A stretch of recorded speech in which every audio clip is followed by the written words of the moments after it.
This world has seen the very worst of us.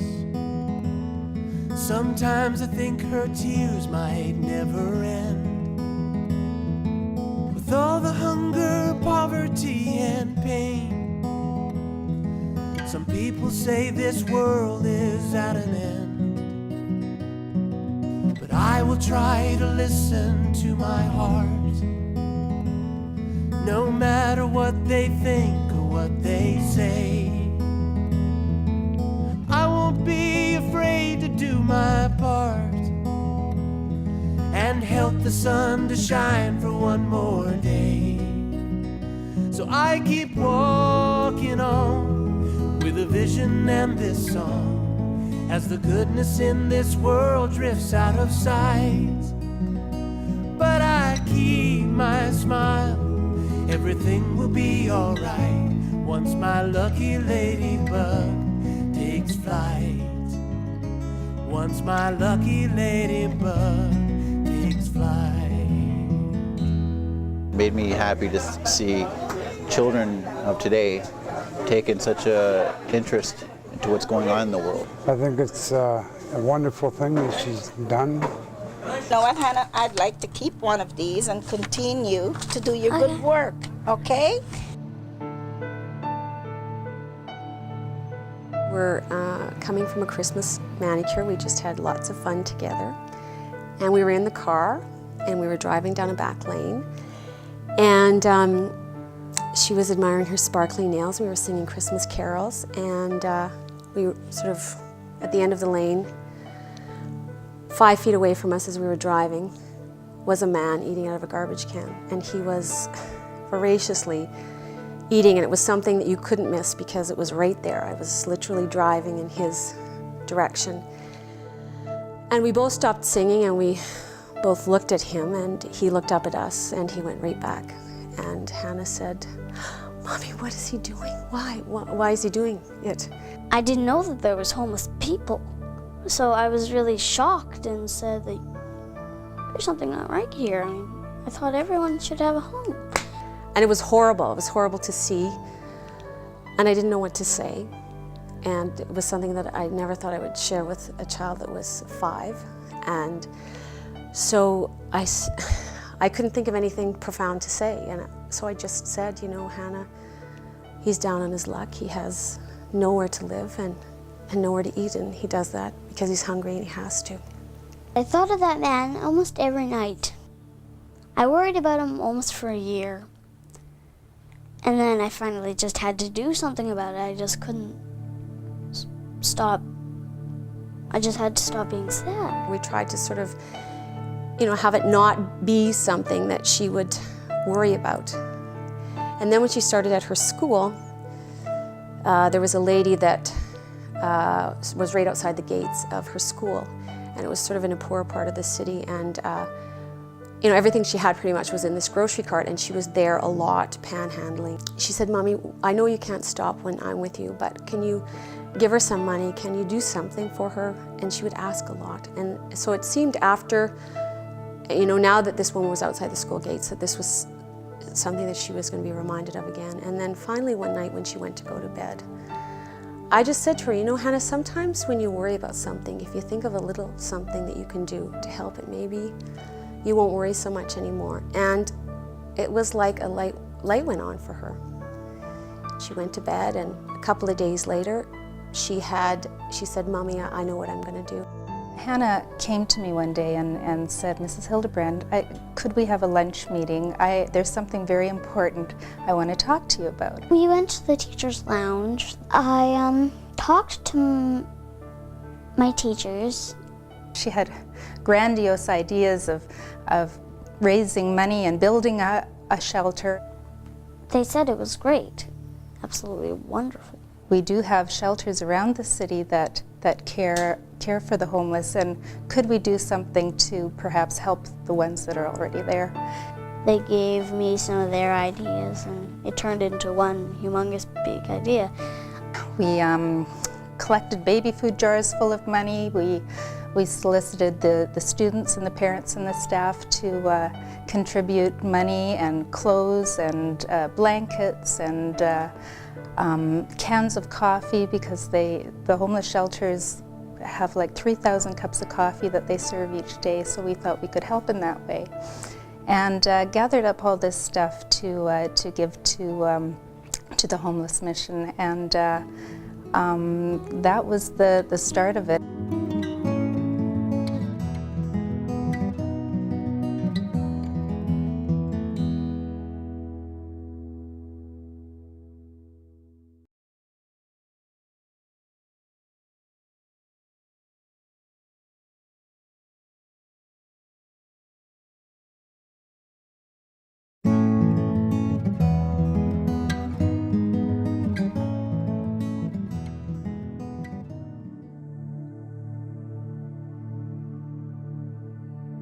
Hannah had gone around the city with her dad and found a homeless shelter that she thought would be a good place to contribite to. I invited them to come down to meet us and to see the mission firsthand.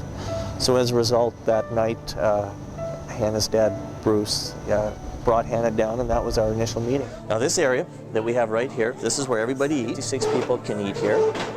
And when it's really cold out, or when I left, I was so encouraged that I could help. For some reason, it's just, I can help, yeah. Have you seen the kitchen before? I actually started to cry. I mean, I don't know why, but I started to cry. For some reason, happy tears that I was actually going to help. The first thing that happened was I guess I offered, I said, I'll come to your school and speak to your class if you would like. And so they arranged that I could come and do that, and then Hannah sprung this fundraising program on her class. She says, we're going to do this, and we're going to do this, and we're going to do this. She's got it all organized and mapped out, and sure enough, they did it.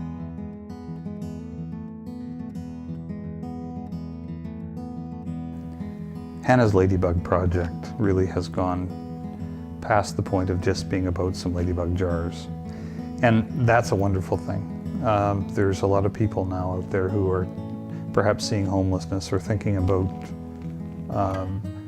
problems, social problems, things that maybe the day before they weren't. And this has caught their attention, and this has been a way to get an effective messaging.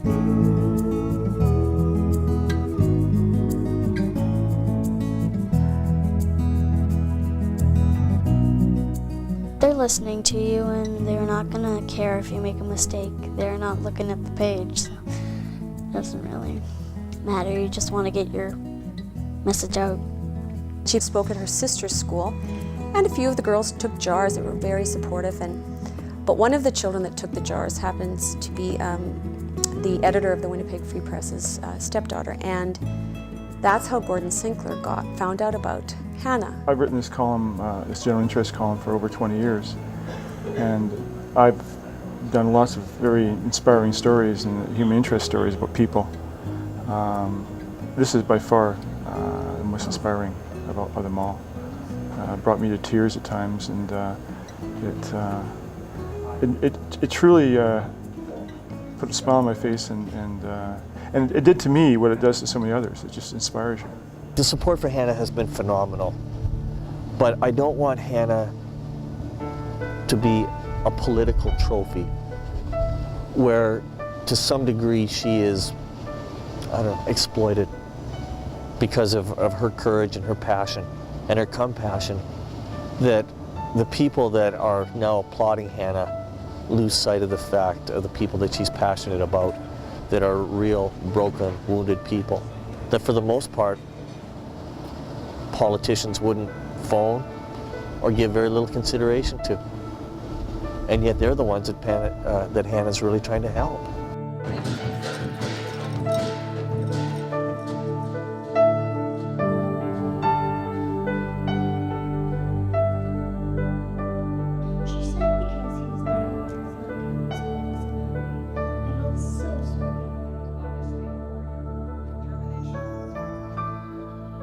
I think what it is with Hannah is that she is the personification of innocence and idealism. And it's what we all maybe were at one time, but time and experience and the world has eroded that. She's going to meet with the mayor, and it's a very private thing. And when I talked to his assistant, I said, you know, she has lots of questions and lots of things to talk to him about. He needs to listen to her. Whether or not he can do anything, I really need to be sure they want to listen to her. She sees these people as simply people, whereas most of us don't.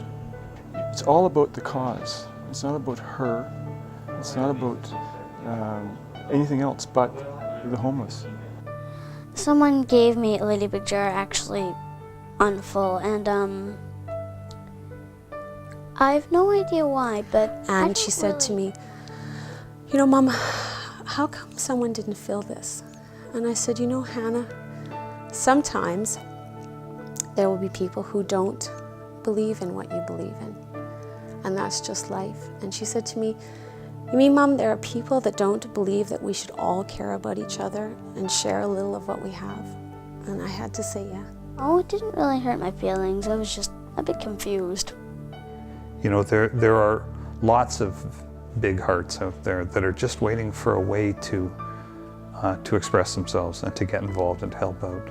And some of them will tune in to an 8-year-old child who has a simple message and who says, you know, and I can be big enough to speak about it, and I can be big enough to talk about it and try to help with it. And by the way, if I can, you know, so can you.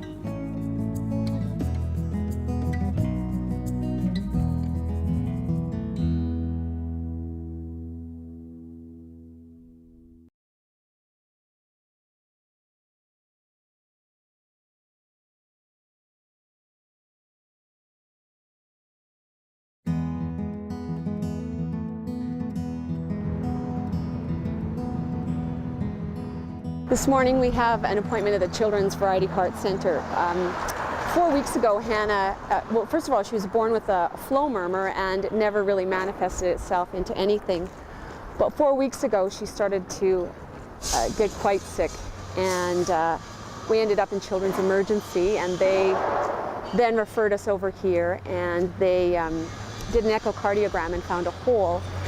And now they're doing some further tests to be sure that to find out if in fact the hole needs to be repaired and if there are any more problems that we need to know about. We're terrified for Hannah. One day I was coming out of the car to go to school, and I just didn't feel good for some reason. I just had to hold like her. I have no idea why. And then I got back into the car, drove home, and I had to stay home for that day. And then whenever I actually had this heart problem, it would start to like hurt and I would start to cry. But now it's gotten better actually. It says it didn't hurt that much anymore, and it doesn't happen that much anymore. So I'm glad that it doesn't, because it sort of wrecks my day. This is one of the places where I dropped out my ladybug jar. You know what, Hannah? I'd like to keep one of these and continue to do your good work, okay? Thank you. You have made a difference in my life. You have. I'm inspired that a 7-year-old, 8-year-old Yes. has inspired me. And on behalf of us, we have collected this for you. Goodness. We just thought it's fitting. Oh my gosh. A bag and a jar. Wow. Yes.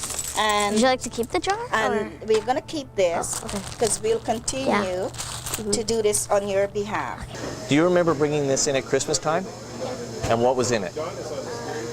It was your allowance. You had brought your allowance in here, and we used it to help look after the poor people. And then, you know what? We have money in here again. And do you know who gave that money? The homeless people. They gave their own money so that we can help look after them. This is so cool. Thank you, Hannah. When I saw Hannah and what she did, it warmed my heart. It means a lot to me to see her taking such a liking to this place, the people in this place. It's something that you can't put in money-wise. It's so much from the heart that she's sharing. And it's really beautiful that to see the next generation doing this and knowing that it's not for her credit or for money or for anything like that. It's coming from her heart. Be interested to find out where the world would be if we had more people like her. Hannah is so unusual. I look at my kids, I love my kids, and my kids are great, but when they were 8 years old, they were not advocating for the homeless. But what she does do is she inspires me and she motivates me to do the best job I can day in and day out, so that I'm true to her convictions, her passion, that people are helped to the full extent that we can possibly help them. Thank you for letting me come and speak to you about something I care very much about, people without a home, homeless people. Can you even imagine? It's amazing how it spills over into your thoughts, and it was interesting because one weekend when it was so very cold out, I was thinking, and I happened to be driving in my car and thinking how lucky I was to be in a warm car. But then I thought of Hannah, and I thought, you know what? I wonder if I would even have really thought about that had I not listened to Hannah. Over the past 2 years, I've learned a lot about homelessness. I've also learned that if you are worried about something and you do something to help the problem, you won't worry so much. How inspiring that this young girl who's 7 could have that kind of influence on adults, on young people alike. So I think that I think I have to call her very inspiring. She's just normal. Like, she plays pretend, she watches TV, she comes, dances in my room, like, just normal. That bugs me? Well, she sings a lot, which is great. But, you know, occasionally I have work to do and she sings pretty loud. She's a great singer though, actually, it's hilarious. She's a really good singer, so occasionally that bothers me though.